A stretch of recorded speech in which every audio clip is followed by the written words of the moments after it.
Empowered to be what I want to be. Empowered to see my own destiny. Empowered to believe and have victory. I'm empowered just to be me. Everybody, and welcome to the Diamond Diva Talk Show.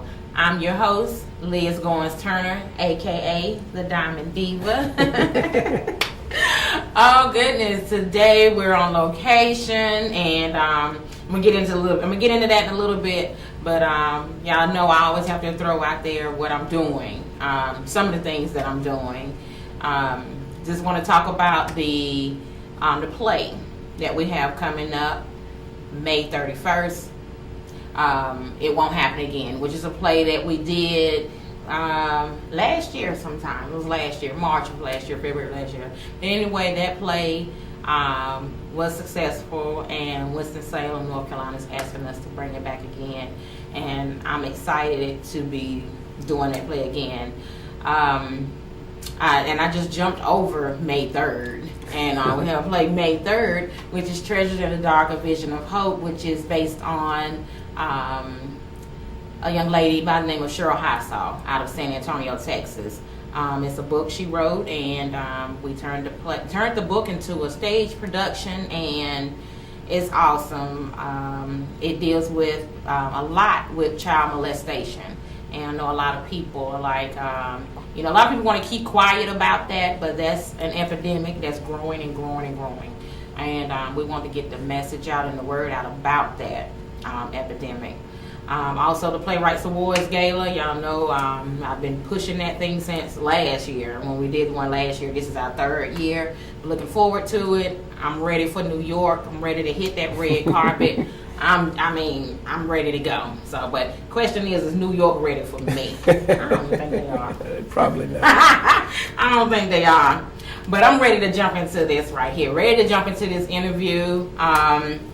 As I said before, we're on location. We are still here in Winston-Salem, North Carolina, but I have the privilege of sharing the same city with this individual that's sitting to my right. I want to present to some and introduce to others.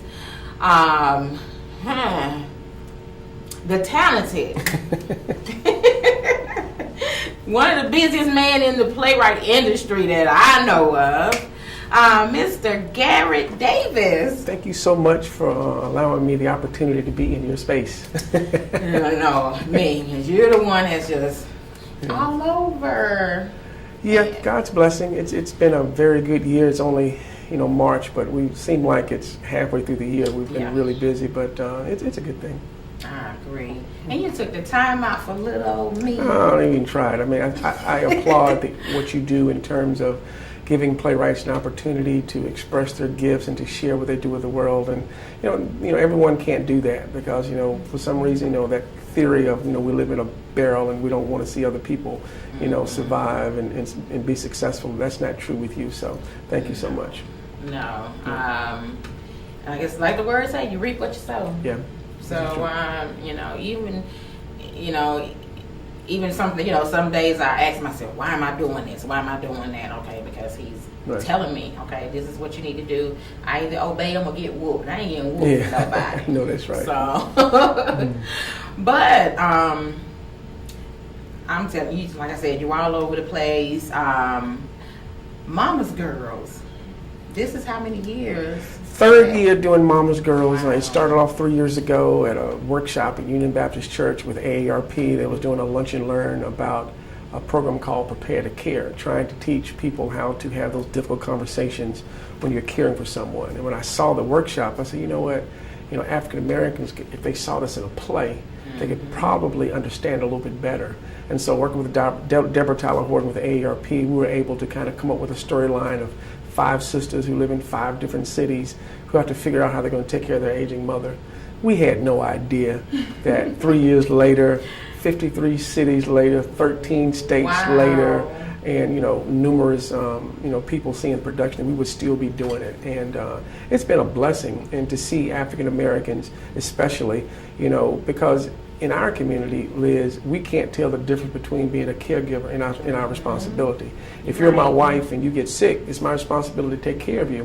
What I don't see is that I'm the last one to see that I'm not taking care of myself, I'm not the husband I need to be, I'm not the daddy I need to be, I'm not the worker I need to be. Before you know it, I'm failing, all because I'm taking care of you. And if I don't know the resources that are available to me, I start to deteriorate and I take it out on you. So we're trying to spread the word that you are not alone if you're a caregiver. That's why, you know, Mama's Girls work is so important, and we're blessed by it.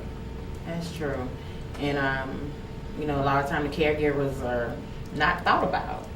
You know, they're really not. I mean, their job is hard because you know, I don't have anybody in my family that I know of with Alzheimer's, suffer from Alzheimer's or dementia, but I have, I mean, I'm in that field now. Right. And it's sad. You know, I've seen some of the individuals that started out when I first started working there, and they seemed to be okay. You know, they just had a few health problems, but then that fast, you know. It happens that fast, and especially with caregivers, you don't get a call in the middle of the night saying, okay, tomorrow you're going to start being a caregiver. It starts off, you get a call, mama's failed, maybe at the hospital. You get there, the doctor says a little bit more serious than we thought, and then before we release her, someone's got to take care of her. Who ends up taking care of mama? Whoever lives closest to her. Yeah. And so if I'm living closer to her and I got 3 or 4 brothers or sisters who are not, they telling me what to do, they're not helping me, and I'm frustrated because I've given up my life for the same person that my brothers and sisters aren't helping me with. And so that's where the frustration comes. And so with Mama's Girls, we try to let people know that, you know, there are options, you know, there are resources that are available through AARP and other situations. And so that's what Mama's Girls is all about. And we're having a ball, but at the same time, it's fun. It's fun. Wow. I know one of the cast members, LaTanya Sims. And I heard she's a character. She is a nut. I heard she do stand up, right? She does stand up comedy. LaTanya's been with me for 6 or 7 years now, and it started off. LaTanya had I wouldn't say a small role, but you know the way I wrote Mama's Girls was not to have one person outdoing the other. It was like 5 girls on the same level. And Ruthie Mae, played by Samantha McSwain, is a very strong actress. She was one of the few African Americans that was nominated for a Tony Award. And she's just a strong woman and actress. And for the first year and a half, it was pretty much her show. But this last year, Tanya has it's almost like has taken over. This is like Tanya's show now. She is a nut. Really? Oh my God. Tanya Sims is funny and naturally funny, and so it just spills over. You know, she plays this. You know, every family has a sister or brother who doesn't quite have all their marbles. They're just a little bit short, a day late, and she plays that part too well, Liz. She plays it too well. Yeah. What? Yeah. Oh my goodness! Yeah, we all have those. And as soon as you said it, the one in mine just popped up in my mind. So I'm not gonna say her name, but she knows who she is. And so tell us about the other characters, the other lady. Well, of course, Samantha McSwain, she started off with A Good Man Is Hard to Find, one of the original cast members with the late David Payton. She's done a lot of TV. Then we have Julie Logan from Charlotte, North Carolina, who sings with Donald Lawrence and the Tri-City Singers. We have Kenya Milam, who serves as our cast relation director. She's been in several productions of mine. And then we have Kia Hamilton, who's the newest Mama Girl from Charlotte, North Carolina. So that comprised the 5 sisters, and you don't see Mama in the play. And you don't get the chance to see Mama. I play this character called Uncle Paul, who happens to be LaTanya's daddy, which is crazy in itself. But you know, the book is coming out Mother's Day weekend. Crystal Diggs, oh my God, the play. She took the script, she looked at the DVD, and she came up with I told her what I wanted her to do was to do a backstory on all the girls. Because in the play you just see where they are now, but in the book I want you to be able to understand who Ruthie Mae is and who Paulette is and where they come from. And Crystal, oh my God, Crystal went above and beyond what I could ever have imagined. I mean, here I am reading a book on the play that I wrote as if I've never seen it before, and I'm crying, I'm laughing, and I can't wait for the world to read it. It is, oh and my when is it coming? It's coming out Mother's Day weekend. Mother's Day weekend. Okay, y'all hear that, right? That's right, Mama's Girls, the book. Wow, because you know a lot of times you hear about the book first, then the play. Right. So we that's unique. We did something different. different, and then hopefully our plan is to take the book and try to shop it for a movie deal. We really think Mama's Girls is good enough for a sitcom or a movie, or we think it's that good. We really do, and it's not because I wrote it. I just think it's kind of taking a life of its own now, Liz. And so that's the next phase, is to try and see if we can get some type of movie deal from the book. I see that happening. I do. Yeah. I mean, Well, I'm accept it's that. all over the place for one. It's Yeah. all over the place, and then the message Yeah. that you're getting out. A lot of people can relate to Right. it. Like I said, I don't have anybody in my family, but I still can relate because it's people that I know of. Yeah, and it's not necessarily just Alzheimer's, Liz. The thing I want to talk about, whether it's cancer, whether it's diabetes, whatever the disease is, the common denominator in all of it is caregiving. Someone's got to take care That's of true. those people, and so those people happen to be our loved ones. And normally in the African American community, those people, the caregivers, don't know the resources that are available. And we're hoping that through Mama's Girls, they can understand that they're not alone. Yeah, because I just spoke with a young lady yesterday. As a matter of fact, she's going through that with her grandmother. And she was like, Liz, I got to do something soon. Right. Because she said Grandma is getting out there driving now, and she don't need to. And see, that's the thing, ARP has resources to how to have those difficult conversations. Also, the Alzheimer's Association. There's a number you can call 24 hours a day. Go to alz.org. How do you tell mom you can't drive anymore? I know. But they've got counselors available 24 hours to talk you through that situation. So these are resources that the average person may or may not know They about, don't. and that's why we do the work that we do, trying to make sure people know that there is help. Because I've dealt with family members having to just hold them and then Yeah. cry on my shoulder. Yeah. Because they feel like, oh God, like I don't know what to do. Right. She don't remember me. Like you said, the resources are out there, but they don't know. And part of the problem too, Liz, is as caregivers, Alzheimer's is a disease that pushes you into seclusion. We want people to remember mom and dad the way they were and how they are now. We don't want people to see that. And so we hide the truth. Right. And we try to make up excuses versus getting help. And that's not good for mom or dad if they're sick, when you're trying to, they just get a little old, or, it's just a little senile, when really they have a problem. Yes, they do. And it's saying they don't want to accept it. And I mean, that would be something hard, it's hard to accept. Yeah. Which is why, I'm excited about the event, about the gala tomorrow. Yeah, the gala, we've been doing Forget Me Not Project for 6 years, and tomorrow in Winston-Salem at the Wake Forest Biotech Center, we are going to do our Forget Me Not Gala. And what that is bringing the community together, Wake Forest, Us Against Alzheimer's, the African American Network Against Alzheimer's Disease, BB&T, and others. We've come together to let people know of the resources that are right here in Winston when it comes to caregiving, when it comes to the senior population, when it comes to dementia and Alzheimer's. So mixed with entertainment, and those representatives will, talk about what services are here, so that those that are in attendance can say, you know what, I didn't know. Because what happens when you're a caregiver, you spend so much time taking care of mom and dad, you don't know anything else. No. That's all you know. And when you're not doing that, you're asleep. And if you're not asleep, you're working. So when do you have time to find out anything? And so we put these galas in place so that people can come a night out and be informed and educated about what's here in their community. Because they don't know. I mean, because me, I really, I haven't heard too much about, what's out there. That's why we're, my husband and I are coming, and we're bringing a friend of mine with me that, her mom suffers from it. So, and I think it'll be good for her because she has came to me with a lot of questions before. Right. And, I wish, everybody, that even if you haven't dealt with or even if you haven't had to deal with Alzheimer's or any type of illnesses when it comes to your family member, that, there's resources out there. But I feel that this event tomorrow is really going to be an eye-opener for a lot in this community here. Yeah. So. And the thing, too, you have to understand, for the next 18 years, 8,000 people a day are turning 65. Yeah. 8,000 people a day. And so what that says to me is that you're either going to be taking care of someone or someone's going to be taking care of you. Why not get in front of the curve? And for younger people, say, well, I'm not thinking about that, I got time. Right. If something happens to mom or dad, your life changes forever the next I tell day. mine that all the time. Right. And don't ever wait till something hits home. No, you can't wait. You always have to be prepare to care. You prepare for everything else. You prepare for college. You prepare to go to work. You have to prepare to care because it's going to happen. Mm-hmm. Sooner or later. I mean, and that's with all epidemics. Mm-hmm. Well, we're going to take a short break, and we'll be right back.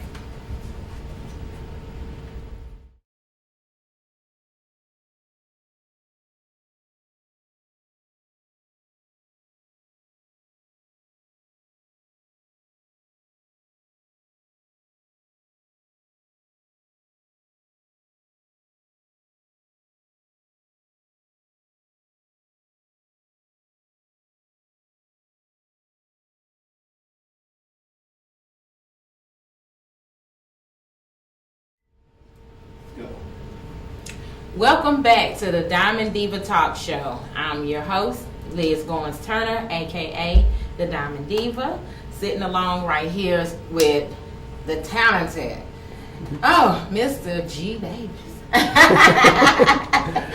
Well, before break, we was still, we was talking about mama girls and right. talking about caregiving and. This production right here, I'm mad at myself because I still have not seen it yet. Well, there will be opportunities, I'm sure. I'm mad at myself. I need to whoop myself. But okay, so this play has toured how many places? Okay, so, we're in preparing for tomorrow because Mama's Girls is performing at the gala. They're doing a little, a song. Mm-hmm. And thinking about the accolades that Mama's Girls has had in 3 years. So we got 53 performances so far, 35 cities in 13 states, and counting. And, from it played the DC Black Theater Festival 2 consecutive years, the National Baptist Congress 2 consecutive years, the world's largest outdoor arts festival, Artscape.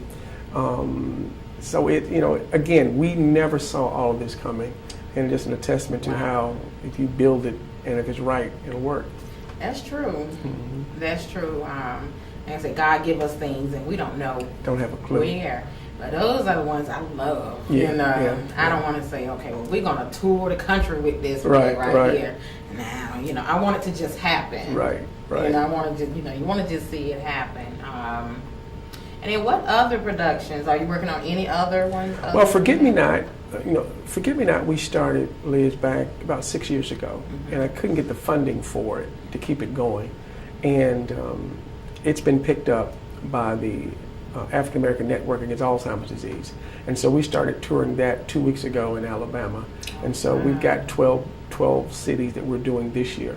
And the cities have been selected based on if there are clinical trials in a particular city. Clinical trials meaning, in trying to find a cure for this disease, we need people to take part in clinical trials. So we're using the play Forget Me Not to raise the awareness not only of Alzheimer's disease and caregiving, but also of clinical trials. So that particular play, we're touring with that as well as Mama's Girls. And then I'm excited about a play, haven't started writing yet, a lady by the name of Gail Perry Mason. She's out of Detroit and she's like a financial guru. And so we've partnered to I'm going to write a play based off of her book that she's written on financial literacy. But the play is going to be called A Woman's Got to Do What a Woman's Got to Do. I like that. And it's about these 3 young ladies who went to college together, and 20 years later, one is very successful. She's a banker. One is married, who was the valedictorian of an Ivy League school, but she got pregnant in college. And so she's kind of settling for less than what she really should be doing. She's an accountant in her husband's firm, so they're always just a nose above the water with their bills and stuff. And you got one girl who's just faking it till you make it. And so we're trying to teach the importance of financial literacy. So I'm really excited about that one. So that one's supposed to kick off August 11th at Winston-Salem State University. This year? This year. Okay. So I said I got to get the writing right. Yeah, you do. So we've already cast it. We're excited about the cast. The play is going to be shown to Winston-Salem State University freshmen as they come in freshman week, so that we can kind of talk to them about the importance of money. And so we're going to use the play as an icebreaker to kind of get them on tap. Wow. Are you going to have time to do that? I got to. I got to. Wow. I mean, I just love my thing was I want to be involved with plays that are going to feed people. Just doing a play, just to be doing a play, it's almost like, the analogy is almost like with a church on every corner, there's a play in every theater. What is it about our plays that's different? And so I wanted to, who's doing a play on Alzheimer's? Who's doing a play on caregiving? Who's doing a play on financial literacy? And so we chose to do plays with a purpose that's going to, once you leave, you may have had a good time, but now I need to go take care of some things. Right. I need to kind of get some things in order here. And so that's what I'm excited about. Yeah. Education. I mean, that's what it is. It's a message in the play, but it's also education. And so we call it edutainment. Edutainment. I like that. But that's what it is, though. You're being entertained and you're learning. You're being educated. So I like that. Who came up with that? I don't know. I can't say it was me, because there's someone be calling you say he lying. I came up with that. No, but I like, it's edutainment, it's education, entertainment together. So we just edutainment. But I like that. Yeah. What did Mr. Garrett Davis? What was you doing before? Before plays, radio. And so, ran at 21. I was the youngest African American program director in the nation of a 100,000 watt NPR affiliate radio station in Fayetteville. Okay. Then I got into commercial radio and ran program director for Foxy 99 and Kiss 107. And, radio was my thing. But at the time, I was trying to work a job and do plays. And so, something was lacking. And so I ended up getting fired, because what was lacking was what I was supposed to have been doing, getting paid for, but I was spending more time with doing plays. But that was the best thing that ever happened to me, because now it forced me to, I really got to make this work now. Right. And so that was in 2005. I left Fayetteville and I moved to Nashville, Tennessee. I met a young lady by the name of Nina Fox, who had a book out called Marrying Up. If you're going to marry up. And so I turned that book into a play. We did several. I heard that somewhere. We did several, and then that was the start of me just still didn't find my niche. And honestly, I only found my niche 3 years ago. I've been doing this 20 years, and honestly, Liz, I've only found my niche 3 years ago, which is doing plays with health causes or for a purpose. So Mama's Girls, really. Mama's Girls is what launched and let me see what I'm supposed to be doing. Because before Mama's Girls, I was pretty much like we competing for dollars to pay for your play. And now with having sponsors and on the nonprofit side, I'm sponsored before I leave. Right. So I'm not depending on a ticket sale to take care of things, where now is a lot of Mama's Girls shows are free, because we're trying to provide a service. And so that was the switch for me. I've done the Fox Theater in Atlanta, we've done the Beacon Theaters in New York, and in the big places. But now it's all about, if I never play those places again, it's fine with me. I'll go into those 500 seaters, 500 people that are there trying to get educated about something that's going to change their life. That's more important to me now than selling out the Fox Theater. Right. Yeah. I agree. Yeah. I agree. And I tell my actors and actresses all the time, if you don't have a passion for what you're doing, why are you doing it? Why are you doing it? And if you don't have a purpose, then it's, at some point you're going to get frustrated, because if you're not on the same page, we pay our actresses. I mean, it's a business. We have to run a business. But at the same time, we represent something that's far greater than ourselves. Right. It's not about you being on the stage, someone laughing at you, as much as it is someone seeing themselves in you. So when they leave the stage and go back home, now they got options to think about what they should be doing next. And so I challenge all my actors that, sometimes you're going to be the only Bible that these people read. That's true. You're going to be the only, resource that they think is available. And so if it sparks something, that's far greater than someone paying a ticket to see you perform. Yeah. You're right. Yeah. You're right. So you said you have how many more shows this year so far? Well, this year we got 21 with Mama's Girls, and we got 10 with 12 with Forget Me Not, and I don't know how many we're going to do with A Woman's Got to Do. And I can't wait for that. Yeah, so we'll be busy. Okay, and I remember seeing clips of Is it Jesse and Jesse and Lucy, and in Dugu. Jesse and Lucy is a play that me and Samantha do. You know, quiet as it kept Lizz. It's just me, Samantha, and Darren McGill. We're only 3 actors in that play. We've been doing that play for about 5-6 years. If you called us tomorrow and said, you know, you want us to come to the play, we don't rehearse. We just show up. It's just one big improv. Oh, wow. It's crazy. It's just one big improv. And we've been doing that all. We don't do as many dates as Mama's Girls with Jesse and Lucy. We may do 4 or 5 shows a year with that show. Indugu is a play that I wrote to encourage black males who don't have a father in their lives. And so we did that at Winston-Salem State during a black male symposium. And that came off very well. Dr. Stephen Perry was here, who made his fame with BET and Oprah and all of that.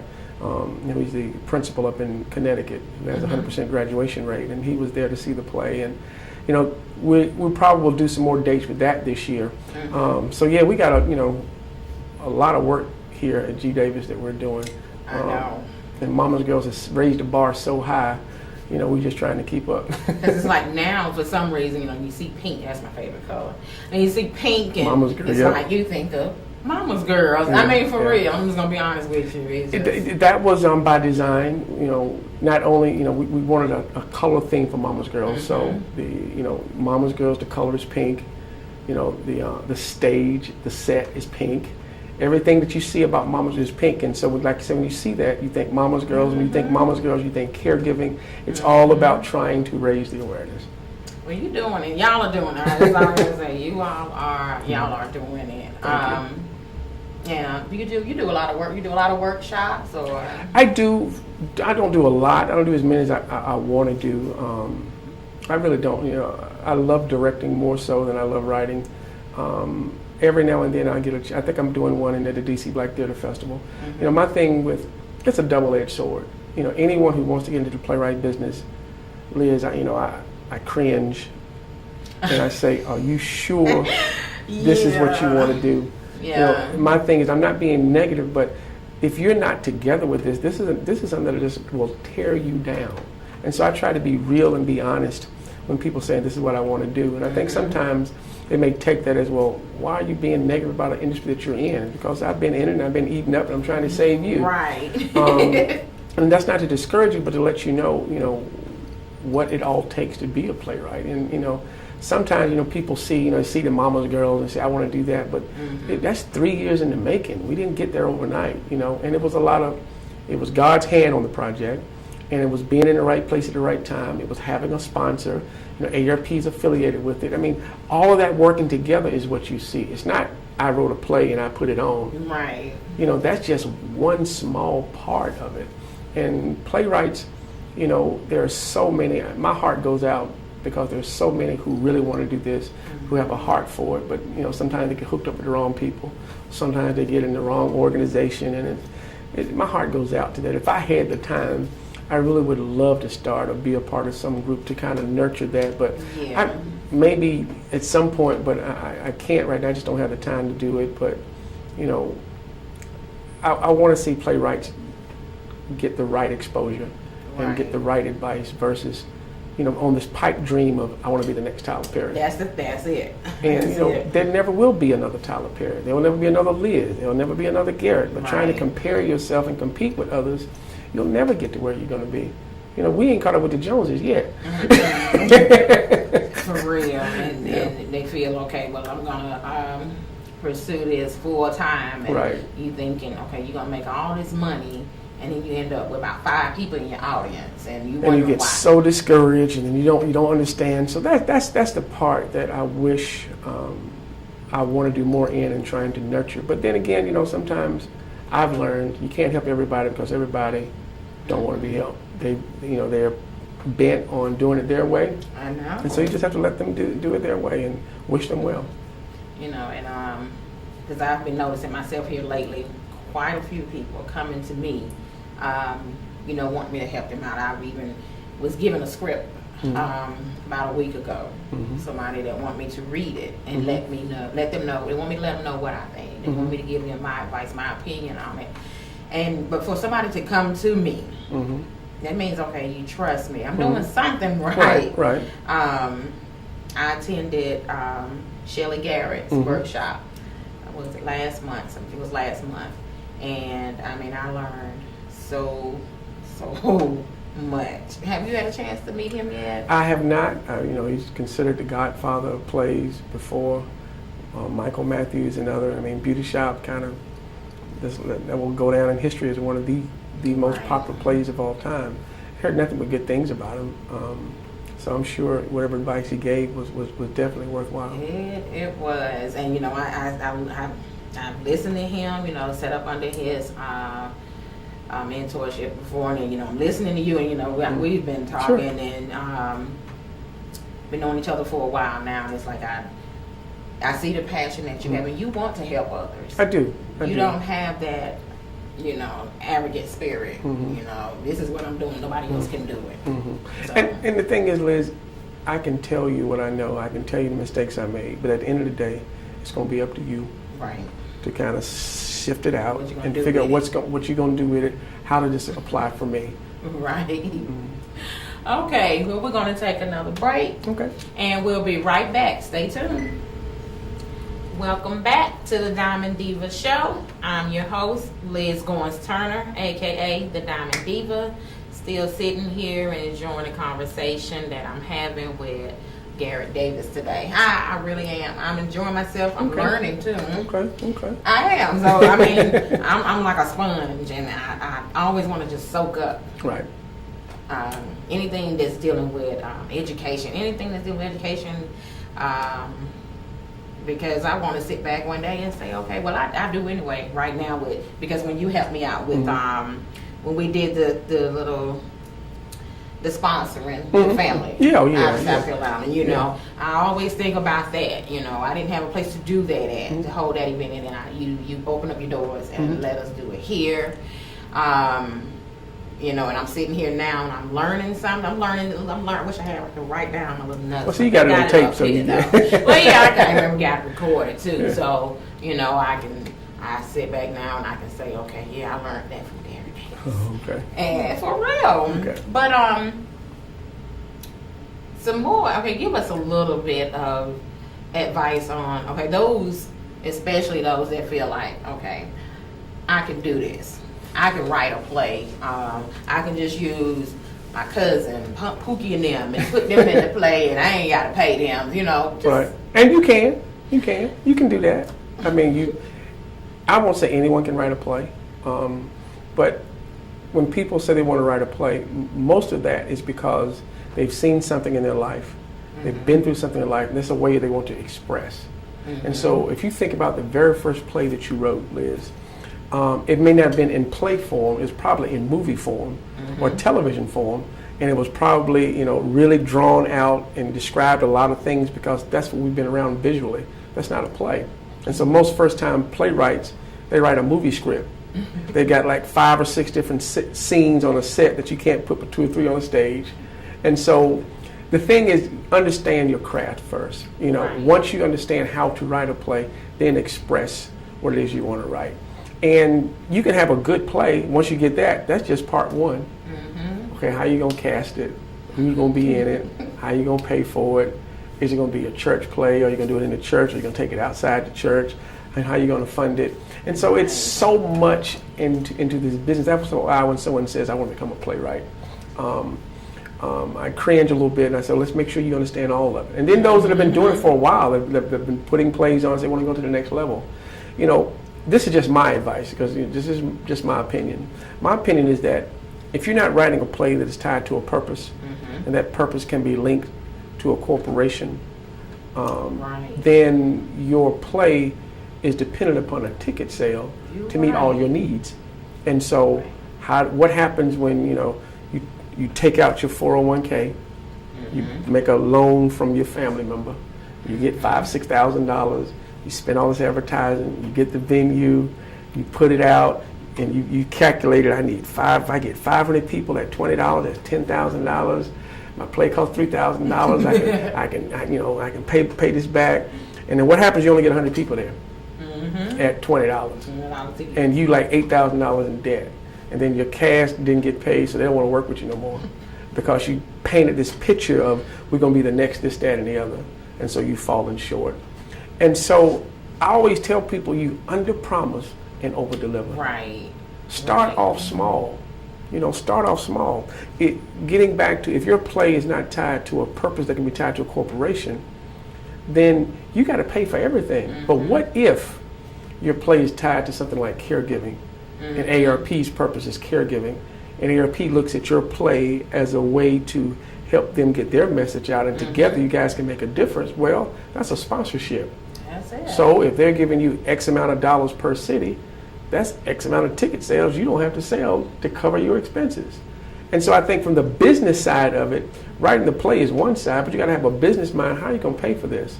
And so your whole theme of your play, your whole storyline needs to be tied into something that some corporation want to attach itself to. Right.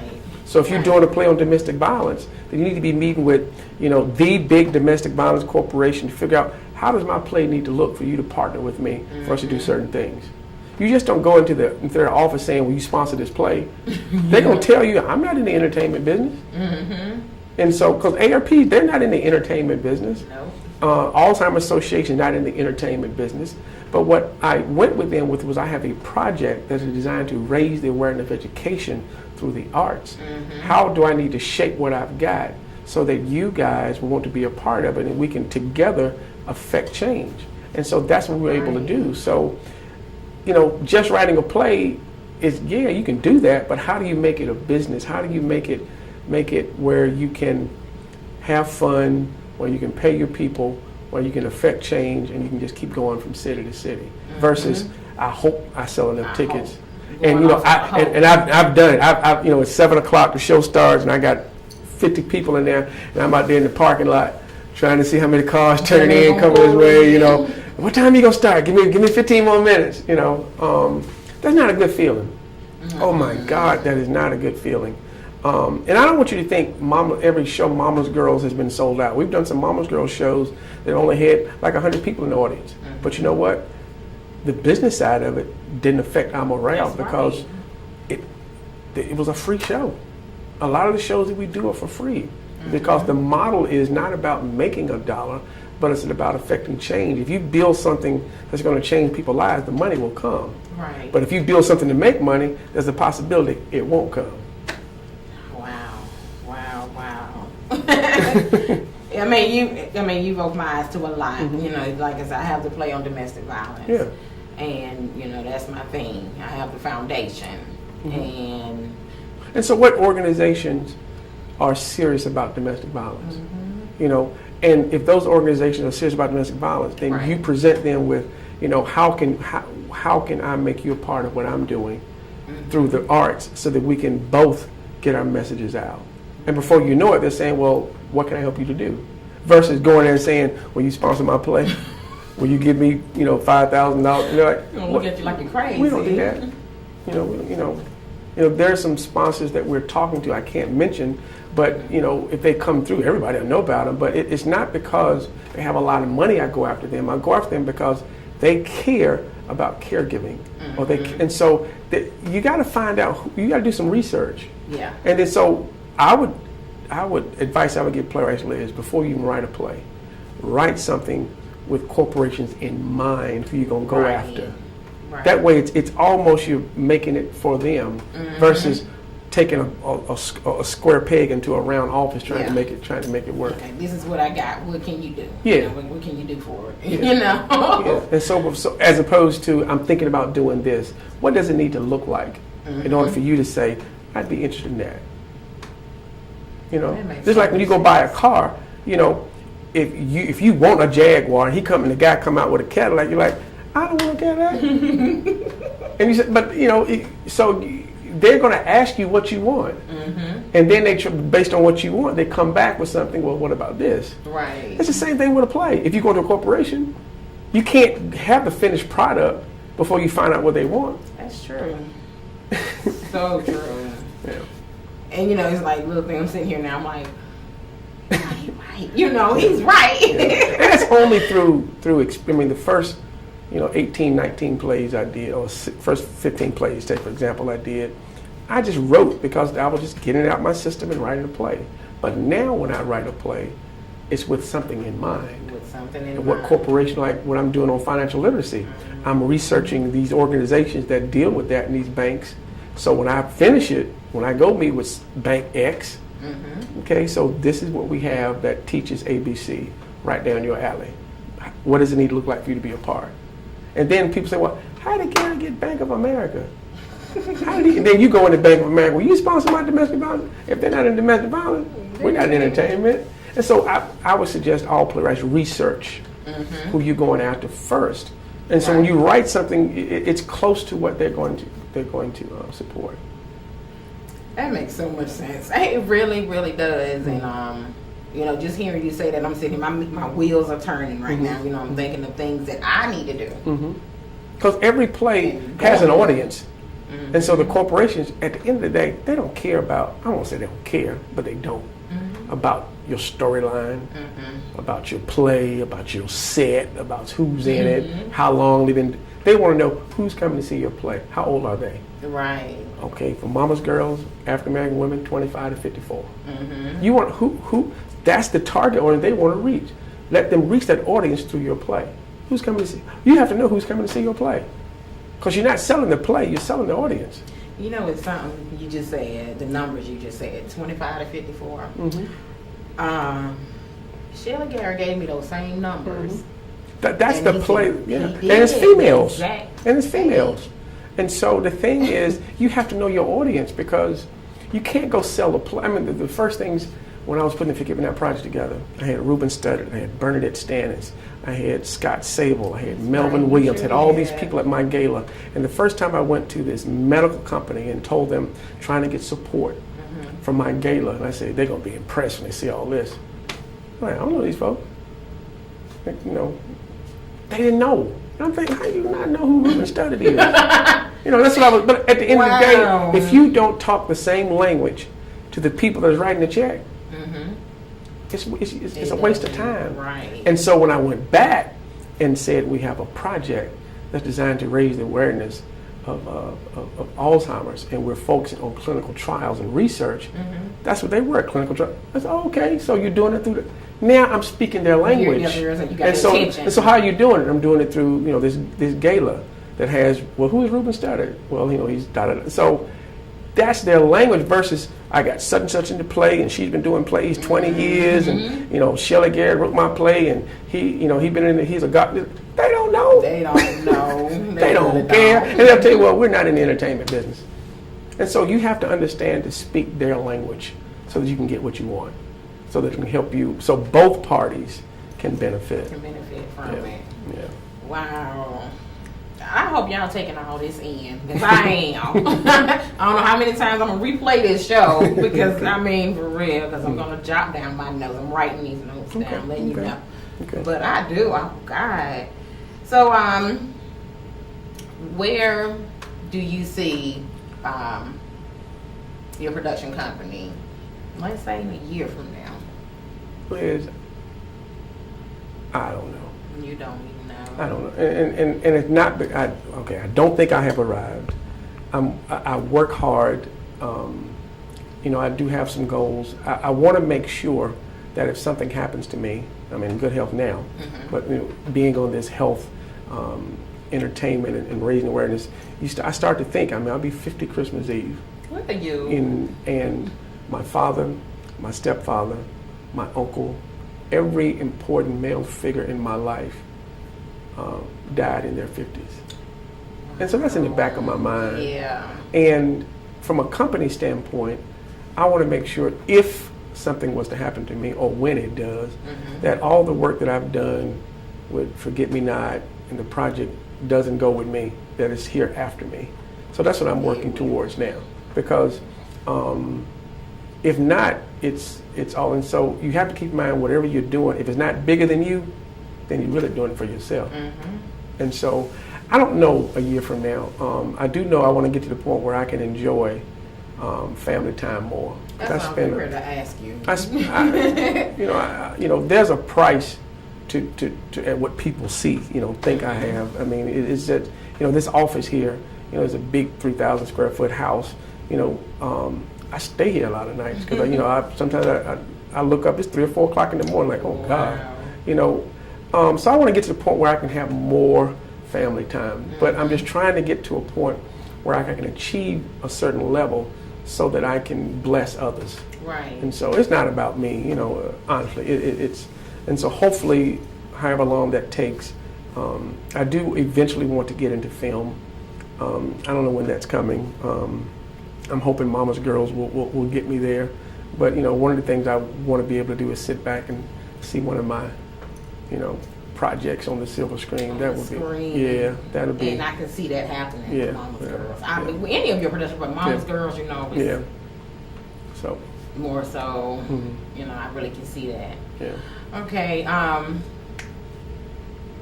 know you have some people, maybe even companies, organizations that have helped you along the way. Of course, your wife, she has stood by you Rock through all of Gibraltar. of this. I want you, I always have my guests do this. It's important to me for your guests to for them to just get a special thank you from them. So I want you to take maybe 60 seconds or whatever to, look right into the camera and thank them. Yeah, I mean, you mentioned it. First, after giving honor to God, because I don't deserve all that I have and all that people think I got. I don't deserve that either. But it's only because God's grace and mercy, and of course my wife, Monty, Rock of Gibraltar, allows me to do what I do without any questions. I have a great staff.